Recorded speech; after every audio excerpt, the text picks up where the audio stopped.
That's what you do. You just become a Protestant for a while and get married and become a priest. Okay, we're on Apologetics 2, lecture number 17. Last week we talked about basically the case for creation. We said that the creation model is more plausible when you examine the origin of the universe, the origin of first life, and the origin of new life forms, more complex life forms. And so we concluded that the creation science is more plausible than the evolutionary model. Now what we want to look at is basically the case against evolution. We saw the case for creation, the case against evolution. A lot of this is repetitious, and then a lot of it just will slam evolution, but the slams against evolution are not necessarily additional points for creationism. But this is the case against evolution.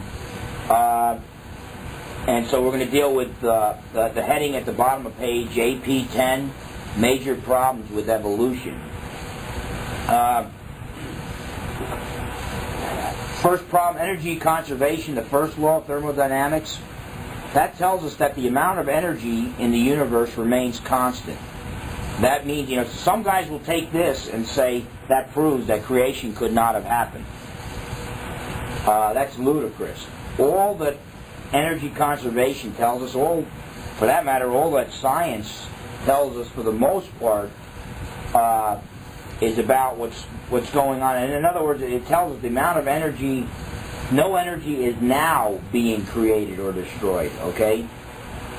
That when you combine the first law of thermodynamics with the second law of thermodynamics, that tells us that there had to at one time have been a creation.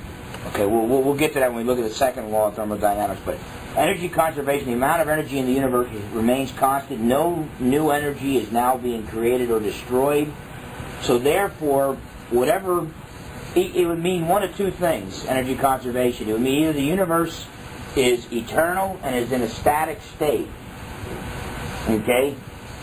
Or it would mean that if the universe came into existence, whatever process or act that brought it into existence is no longer in operation today. Okay? In other words, if creation was an eternal process, an ongoing process, we would see new energy being created in the universe today. Okay? But that's not the case. No energy is being created or destroyed. It's the constant, the same amount of energy. But when you combine that with the second law of thermodynamics, the next page, energy deterioration, we find that even though the amount of energy in the universe remains constant, the amount of usable energy in the universe is running down. So the amount of energy remains constant, but when it changes forms, and when it changes forms, it becomes less and less usable. That basically tells us that we're eventually going to reach a point when all the energy in the universe is it will not be usable, okay? Which also means if you go backwards in time, you would eventually reach a point where all the energy in the universe was usable. That is what the creationists will call the moment of creation. But since because of energy deterioration, we see that the universe will have an end. Since it's going to have an end, it had to have a beginning. Therefore, what we call nature, the universe, needs a cause that transcends nature, and that which transcends nature is what we call supernatural. That's all it means. So nature needs a supernatural cause. Now, the Big Bang model and the expansion of the universe also confirm the beginning of the universe. So we talked about that, I believe, last week. Since from nothing, nothing comes, it's pretty evident something outside the universe had to bring it into existence. Okay, so keep in mind the second law of thermodynamics. Once you combine that with the first law of thermodynamics, it demands the beginning of the universe. Okay, the evolutionary dating methods are inconsistent and unreliable. They're based on the principle of uniformitarianism. I don't know if anybody here has had algebra, and even I believe trigonometry touches on this as well, but you'll end up, sometimes you'll get 2A plus 3B plus 2C equals, such and such. Well, if there's a way to determine what the A is and what the C is, then you can figure out through that equation what the B is, okay? The problem is, with the evolutionary dating system, they assume that there is a constant rate of decay. The processes that are going on right now have been going on at the same rate throughout all time, okay? By making that assumption, they're assuming that one of their variables, one of their A's, B's, or C's, that they know what that is. So they just insert that into their equation. But that's an assumption. They have not proven it. They have to assume that there was no worldwide catastrophes for that to be correct. They have to assume that there was no creation by God.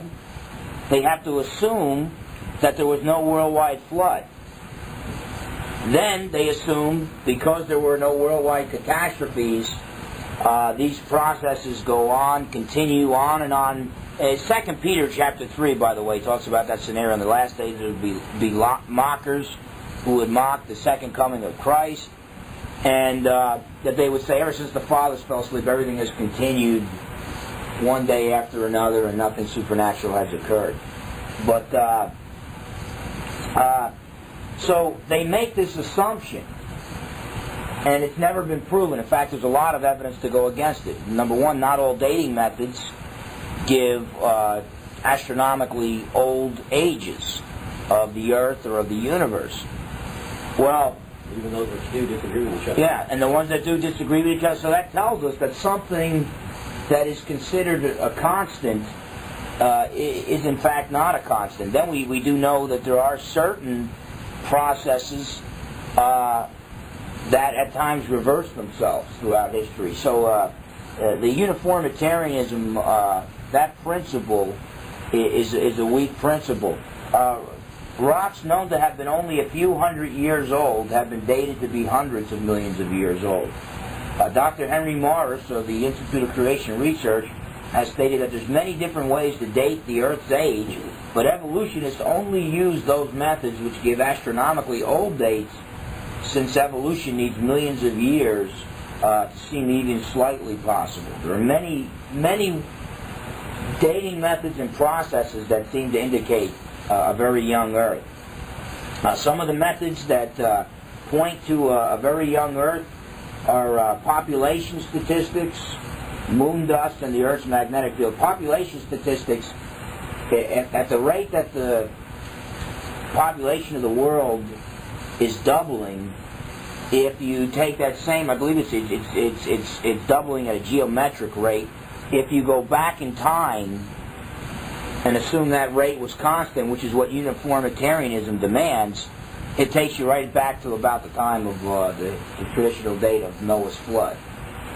So, it takes you about, I think, 4,300 BC or something along those lines. So, population statistics, if everything continues at the same rate, the same processes, then you would expect the population of men to continue at the same rate. And if the evolutionists were true, if we've been around as long as they claim we have, this planet wouldn't be able to hold all the human beings that there would be. Moon dust. Now there was not too long ago, well, actually about a year or two ago, there was a big paper written supposedly refuting this argument. But there was a time that, since the moon was a dead planet, didn't have the ocean and wind like Earth does, and space dust would just collect on it. So it was assumed, if it was millions of years old, that there would be so much dust collected that when Apollo 9, was it Apollo 9 or Apollo 11? Apollo 11, and it was in 69, that's right. When it landed on the moon, they had invested millions of dollars just in case it was going to sink deep into the dust, the space dust on the moon, they had ways to get around that and spend millions of dollars because they expected that to occur. That's the reason the lander's in 2 stages instead of a single stage. They leave the legs on the moon because they were thinking that they were going to be 4 or 5 feet into the dirt. Yeah. See, and there was even some speculation. In fact, Neil Armstrong had stated that his #1 fear going up there was that he would get stuck in space dust, not be able to get out. But there was even some who were speculating. I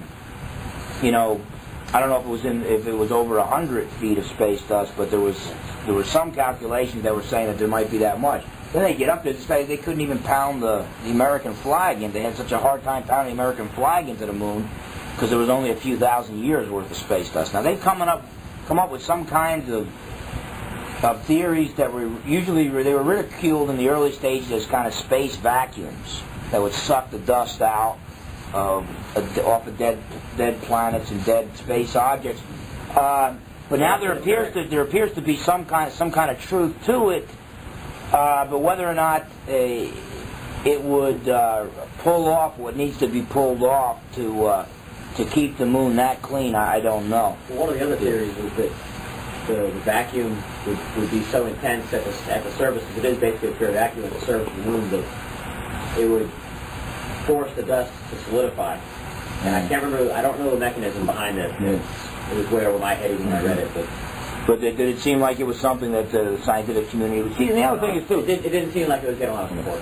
And the other thing is, if it does get a lot of support, the question comes up, why is it getting a lot of support because it makes sense, or is it getting a lot of support because there's no other way to refute a young Earth and a young solar system? The Earth's magnetic field, if you go back in time, it was getting stronger, I believe. Yeah. And so if you go back beyond 20,000 years, it would be too strong to sustain life, to support life on Earth. So that's another strong argument for a very young Earth. And then, they might argue, well, they believe that it gets stronger as you go back in time, but then if you go further back in time, it starts getting weaker. In other words, it's oscillating. Well, the problem is, how do you fit that in with a uniformitarian assumption that the processes remain constant? They haven't been able to propose any mechanism by which the magnetic field would be able to charge itself to a strong level and then begin decaying. And even it's kind of that the magnetic field. That argument is a strong argument because they're damned if they say it remains constant, then they can hold on to uniformitarianism. But then it seems to say, well, then there was no life more than 20,000 years ago on the planet. So then they can say, okay, well then it oscillates. But then the problem is, once you say it oscillates, what does that do for uniformitarianism? Because every other process that you're using, whether it's radioactive decay, every other rate could also possibly oscillate as well. You don't know which ones do and which ones don't. So uniformitarianism is basically it's a dogmatic assumption that is made, but the fact of the matter is it's just an assumption. It doesn't disprove. See, evolution does not disprove creation. It assumes creation didn't happen, and then it speculates as to how things could happen, and the evidence is mounting against it. But even having said that, even an old Earth does not refute the creation model. Now, I believe there'd be some theological and hermeneutical problems with the first 2 chapters of Genesis, in fact, the first 3 chapters of Genesis, but it would not refute the creation model. Hugh Ross, who's an old Earther, I think he gives excellent scientific arguments for an old Earth, and I sure wouldn't want to debate him on the subject. He's a scientist and I'm not. At the same time, when he tries to give theological justification for an old Earth and for man being here for years, it sounds weak to me that before Adam and Eve fell in the garden, you can have millions upon millions of dead fossilized animals. It seems to me that animals wouldn't die until after the fall. Now, Adam and Eve did eat plant life, what we call plant life, but the Bible wouldn't call plants living beings. I believe you have to have some type of a soul to be a living being, and I believe even animals have souls. They're referred to as souls in the Hebrew. And I don't think that means that they have life after death or anything along those lines. But just to have sense experience, it takes more than just molecules in motion. Just to have sense experience at all would take some type of a soul, an immaterial aspect of the being. The fossil record turns out to be another problem for evolution, which is really ironic because many people assume that the fossil record proves evolution, but in actuality, the fossil record shows no evidence of missing links, no transitional forms. New life forms appear suddenly and fully developed in the fossil record. You don't see half fins or half wings, a fin or a wing turning into an arm. You don't see that, okay? Matter of fact, I believe it's, what is it again that the fish are supposed to have evolved into reptiles? Well, fish, amphibian, and reptile. Okay, because to go from one to the other, you've got a totally different type of lung. One is tube. Fish to amphibian, you have to change lungs. You have to go from gills to lungs. Okay. And then to go from amphibian to reptile, you got to change your lungs again. And the whole makeup is like totally different. I mean, we're not talking like different types of TV sets. It's talking like going from a television to a radio to achieve the same purpose, breathing. So the fact of the matter is, if you had like, half and half, you would not be able to breathe. Most organs do not work unless they're fully developed. So how are you going to have a transitional form existing for, if you hold a punctuated equilibrium, 20 to 100,000 years, and if you're a Darwinian evolutionist, maybe upwards closer to 1 million years, how are you going to have a transitional form existing for 1 million years when its lungs haven't fully developed yet, so it can't breathe? For a species that cannot breathe for 1 million years. That's ludicrous. And that, by the way, was the type of thing that Darwin suggested. If you prove this type of thing, you've totally destroyed my theory.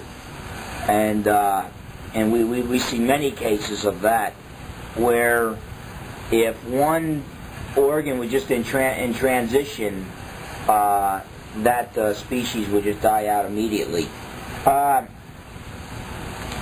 But the fossil record actually could point to a worldwide flood. Number one, fossilization is extremely rare today.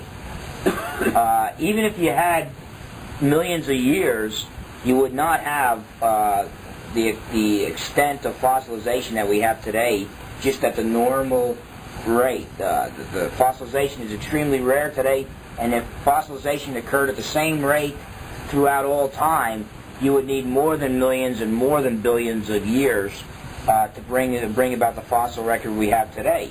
However, fossils are caused by rapid burial. And this, by the way, is exactly what a worldwide flood would do. We have worldwide fossilization, and the Bible teaches that we had a worldwide flood. In fact, the first scientists to examine the fossil record were Bible believers, and the more they looked into it, the more that they felt they were looking at an effect caused by the worldwide flood. See, the reason why you need rapid burial is the thing has to be buried so quick that it doesn't have time to decay, so that it would leave a fossil. So a worldwide flood would do that. What was that, John? Do you have any names on some of those scientists? What was the guy's name? Lyle? Was that the first guy, the father of I don't know if he's the book to get is Origin Science by guys where they go through the whole chapter and the whole history of modern science, and they show not only that these guys were Christians or Bible believers, but why they viewed the evidence as favoring creation rather than against it. Even Gregor Mendel, the father of modern genetics, he experimented with plants and that type of thing, And he argued, yes, for the variation, but within limits. And those limits define what the species were. Yeah. So, I mean, the guy that got the ball, all the great men that got the ball rolling, that made the great movement forward to get their field of science off the ground, each one of them had to assume creation just to get to that point. And basically, the whole basis of their system was based on creationism. But you can even argue, like, I don't even remember the name of the author, but the book The Atheist Syndrome, that when you compare, he talked to evolutionists, and Charles Darwin was the greatest scientist of the 19th century. But when you compare his work, his accomplishments, with Louis Pasteur, or any of the other leading scientists who were Christians, they blew doors on the atheists. And so it's almost like if you want to be an evolutionist, fine, and a dogmatic evolutionist, fine, but you're not going to really accomplish anything. You might improve on certain things that are being done, but you're not going to establish something new. You're not going to boldly go where no one else went before, because you've got a few dogmatic beliefs that are going to stifle science. In other words, you're just refusing to accept a certain number of facts that could further your own branch of science. But the canopy theory, in fact, take a look at Genesis 1, 6, 8. 1 verses 6 to 8. John, that's the first book of the book of the Bible. If you don't have a Bible, here's one, John. Make sure you get it back. The New Adventure Bible, the NIV Study Bible for Kids, and John. Ooh. For those listening on the cassette, that was my head that collided with the desk. The desk is okay, though. Okay, Genesis 1, verses 6 to 8. That reads, Then God said, Let there be an expanse in the midst of the waters, and let it separate the waters from the waters. And God made the expanse, and separated the waters which were below the expanse from the waters which were above the expanse, and it was so. And God called the expanse heaven. And there was evening and there was morning a second day. Now, when you look at verse 1, it says, In the beginning God created the heavens, plural, and the earth. When you read throughout the Scriptures, you find the Scriptures talks about 3 heavens. Paul said he was caught up to the 3rd heaven, the throne room of God. So that's the 3rd heaven. The 2nd heaven is the entire universe except for the earth and its atmosphere. David said, The heavens declare the glory of God, and the skies proclaim the work of His hands. He's talking about the stars and the rest of the universe.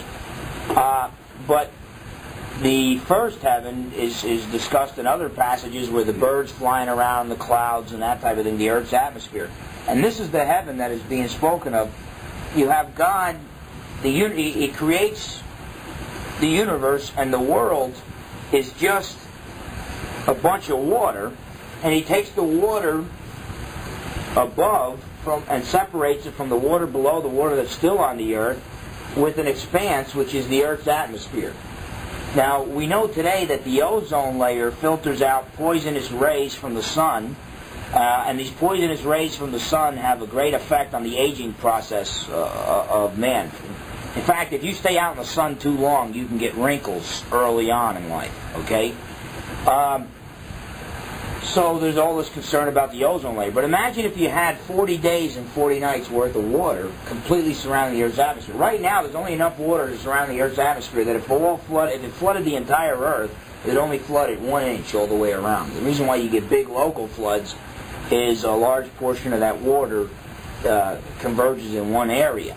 But if you just had the whole entire Earth, it would only be 1 inch of water. That's a big argument used against a worldwide flood. Where would the water come from? Or where is the water? Well, I'll tell you where the water is. Just go swim in the ocean. That's where the water is. Now, in Genesis 6, verses 11 to 12, it shows how much water was up there. And this would filter out the poisonous rays of the sun, so it would slow down the aging process of man. And lo and behold, the Bible says that before the flood, men used to live to be over 900 years old. Now, reptiles continue to grow until they die. Okay? We've got some crocodiles that are 30 feet long alive today. Well, can you imagine if they were able to live 10 times as long as they live right now? Maybe a good portion of our dinosaurs may not have grown extinct. And of course, before the flood, you've got the plant life is much more wholesome, and that could grow bigger elephants and mammoths and that type of thing. Yeah. One thing I've heard talk to people in Africa, they said when the alligator eats right amount of food and vegetation, they burn. The gas is so flammable that it ignites the air. Mm-hmm. Yeah, and that's the old legends of fire-breathing dragons and that type of thing. We do have, I think, off the coast of Australia, or on the coast of Australia, there are some, I think they're crocodiles that will at times ignite a flame from the gases of their stomach. So the fire-breathing dragon type. In fact, we have legends of, well, we call them legends, but they're probably historical accounts of dinosaurs in the 1500s being killed by men for sport because they were so happy that by that time they had gotten so small that men were no longer intimidated by them. But the worldwide flood would explain an awful lot of that. In fact, in Africa, there's still what we used to call brontosauruses. There's still smaller ones over there in some places that tribes that had no evolutionary education have identified, picking them out of, a group of snapshots and that type, or drawings of snapshots, group of drawings and stuff. Genesis 6 verses 11 and 12. No, you know what? I think that's supposed to be 7, 11 and 12. Yeah. Genesis 7 verses 11 and 12. In the 600th year of Noah's life, in the 2nd month, on the 17th day of the month, on the same day, all the foundations of the great deep burst open, and the floodgates of the sky were opened. The word in the Hebrew is the same word for heaven, I believe. Verse 12, and the rain fell upon the earth for 40 days and 40 nights. So you had 40 days and 40 nights worth of water, enough water to cover even the highest mountain, we're told later on in Genesis, enough water to cover even the highest mountain. Well, look at verse 20. Of Genesis 7. The water prevailed 15 cubits higher, and the mountains were covered. So first they were covered, it says in verse 19, and then it went 15 cubits higher, so about 45 or 50 feet higher than the highest mountain on earth. Okay? So that's a worldwide flood according to the Scriptures. So now this water comes down. Now the aging process of man would drop drastically. Now, Psalm 104... Were you raising your hand, Gary? No. Okay. I don't know why. Tonight, the whole night, every time, in the corner of my eye, it looks like you're raising your hand. Psalm 104, 5 to 9. And this reads, talking about God, He established the earth upon its foundations so that it will not totter forever and ever. Thou didst cover it with the deep as with a garment. The waters were standing above the mountains. At thy rebuke they fled. At the sound of thy thunder they hurried away. The mountains rose and the valleys sank down to the place which thou didst prepare for them. Thou didst set a boundary that they may not pass over, that they may not return to cover the earth. Now, most interpreters of the Word, most students of the Word, interpret this passage to be talking solely about God's creation. And I believe verse 5 is talking about God's creation. He established the earth upon its foundation that will not totter forever and ever. But once it talks about that He covered it with the deep, He covered it with water as a garment, and the waters were standing above the mountains, from verse 6 to verse 9, that has to be talking about the worldwide flood. The reason being, look down at verse 9, God determined that the water would not cover the earth ever and ever again. Okay? If this whole passage is talking about creation, then verse 9, God was wrong, because the mountains were covered again. at a later time, the flood. So this is talking about the flood here. It was after the flood that God put the bow in the sky, the rainbow, and said that He would not flood the earth. Would never be another worldwide flood again. Well, then what that tells us is that when the waters were standing above the mountains, verse 6, what caused dry land to come up was that, verse 8, the mountains rose and the valley sank down. Which means we live on the tops of mountains that protrude out of the water. Okay? That's why 3/4 of the Earth's surface is water. That's why if the Earth was a smooth sphere, it would be covered with water at a depth of almost 2 miles. Okay? So God caused... upheavals in the Earth's crust would cause this, by the way. Mountains would rise, valleys would sink. Yeah.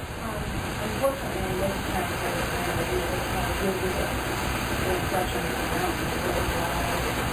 but isn't there other verses in the Bible that do? No, this is the clearest one. The problem with the NIV is a very good Bible, but I would recommend it as a reading Bible, not as a study Bible, because it was part of their goal. They wanted to be literal. It was a translation, but they also did take interpretive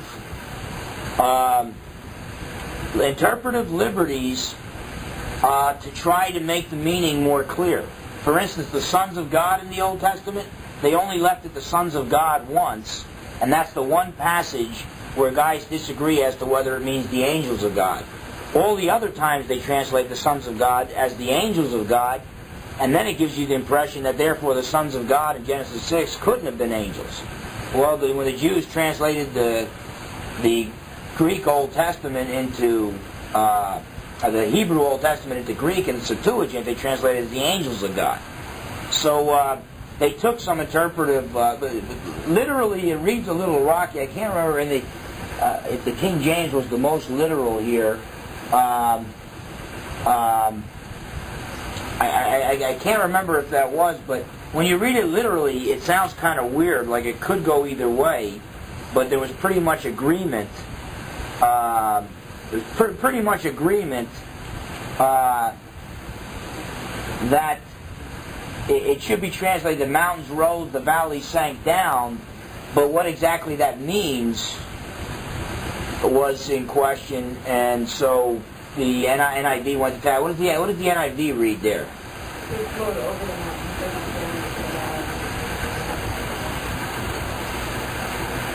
don't go into the valley. Okay. Oh, just like it drained.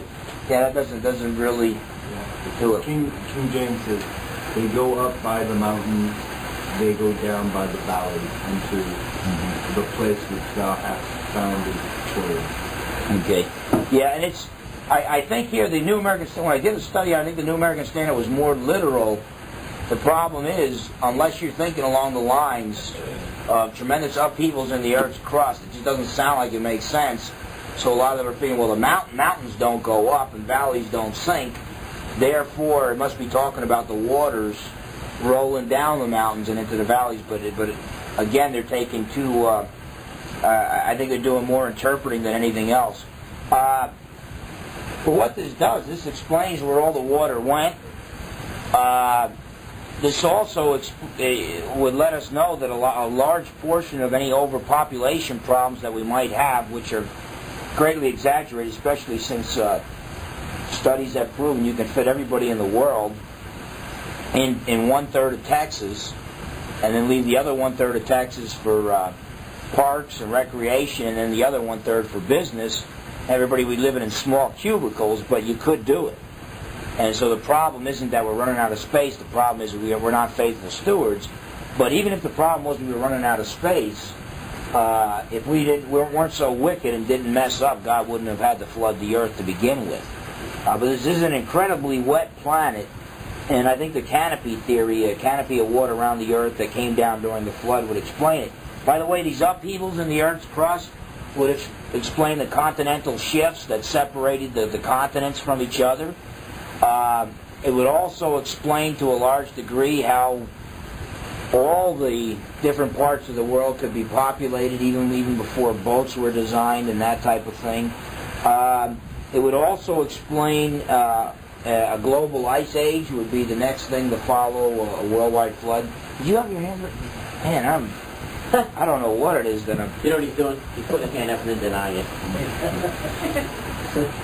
Okay, don't hand up here. Okay, but the flood, for the fossil record, the flood would tend to bury fossils in this order. I got this information from Dr. Henry Morris. Deep ocean creatures would be buried first. Creatures in shallower water, basically they would get buried where they live, basically. And then the smarter animals that are living on higher ground to begin with could get to even higher ground, just from common sense. Hey, everything else is underwater, I need to get higher.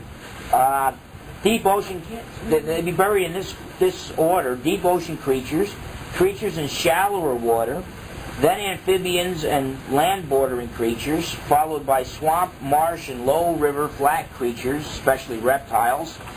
That would be followed by higher mammals who retreated to higher ground, attempting to escape the flood, and last, humans would be overtaken. Now, when you look at that order, that's the same order that the evolutionists expect to find, but they're saying that these lower creatures evolved into these higher creatures, okay?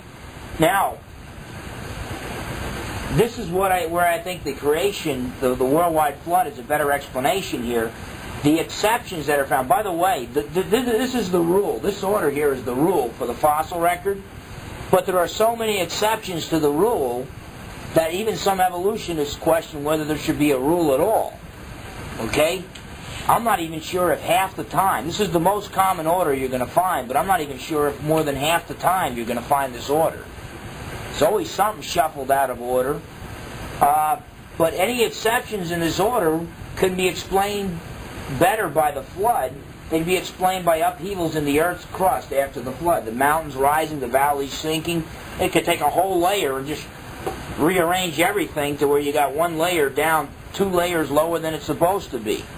Or just on its side or upside down. Yeah, Which we've seen. And if you've had these layers, if these layers came rapidly, you would expect to see polystrate trees sticking up through 3 or 4 layers. A whale on its tail going over several layers of supposed millions of years of evolution.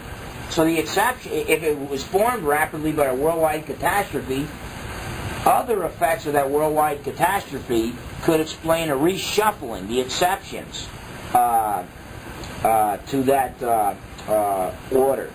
As I mentioned, the global ice age would follow the flood. Evolutionists want the global ice age, but they don't want the worldwide flood. And then lack of vegetation would eventually kill off the dinosaurs after the flood. Job talks about Behemoth and Leviathan. Leviathan appears to be some type of fire-breathing type dragon that's in the waters. And people try to say it's a crocodile. Well, even Charles Ryrie tries to argue that it's a crocodile, but everybody talking about this intimidating creature, and then it says when he raises up, men look on in fear. And that's the only thing that doesn't intimidate me about a crocodile is when they raise up, because they don't get to. I get higher off the ground than a crocodile does, and I'm not even 6 feet tall, so I'm just a shade under 6 feet tall. Yeah. Okay, John, you just dropped your grade down to B- again.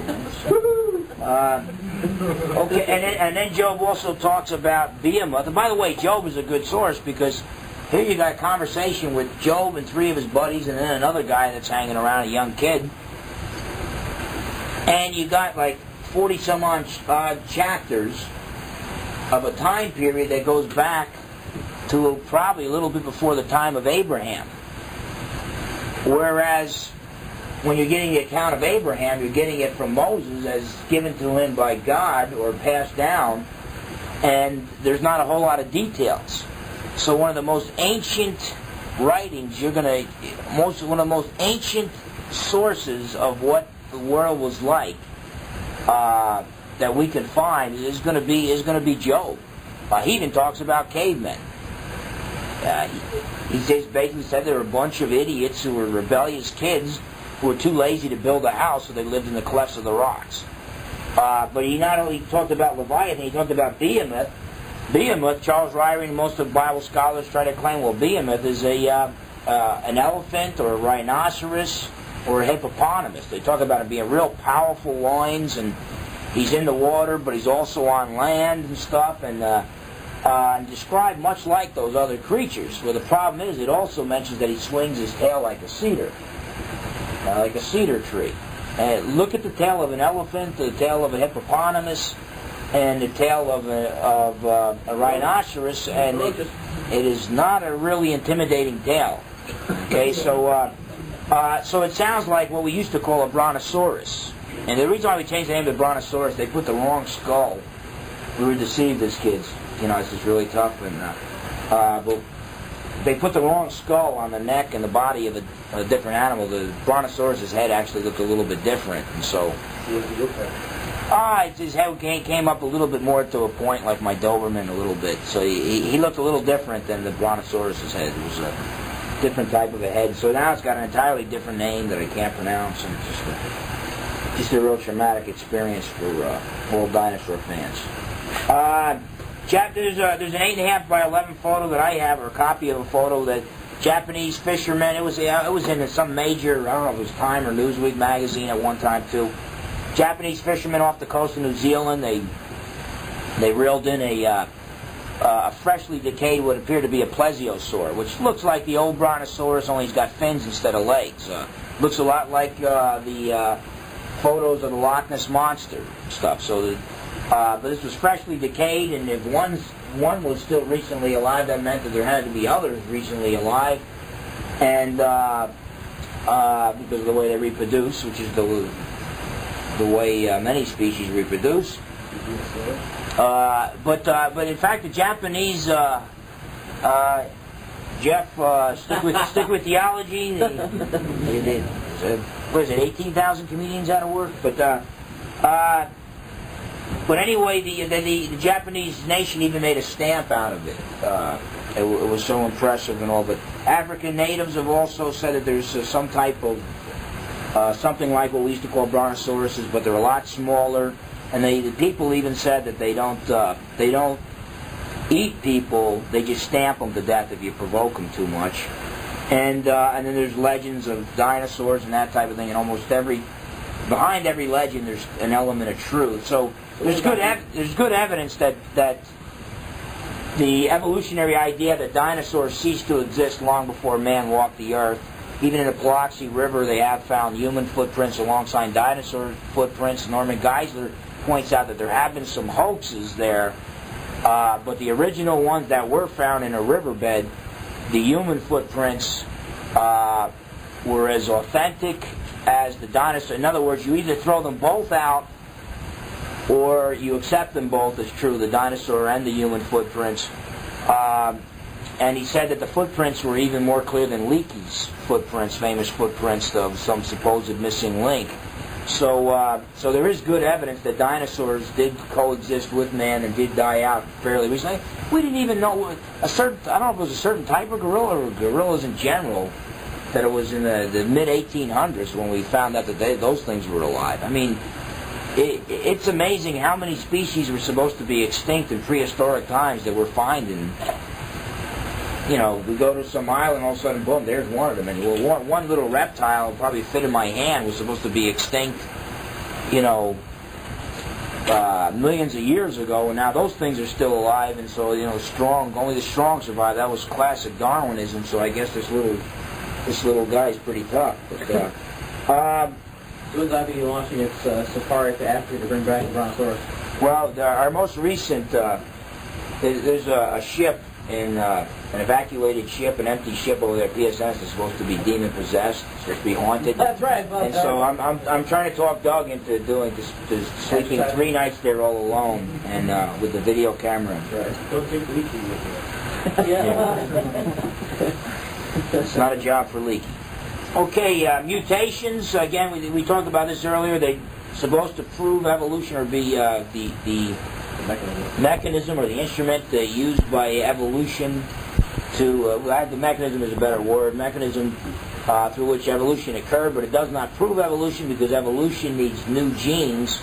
Mutations only alter already existing genes, and so Charles Ryrie's question, where did single-celled animals get genes for teeth, is a good question. I mean, if you only got 26 letters in your alphabet and you need a 27th letter, mutations won't give it to you. They just scramble the order of the letters.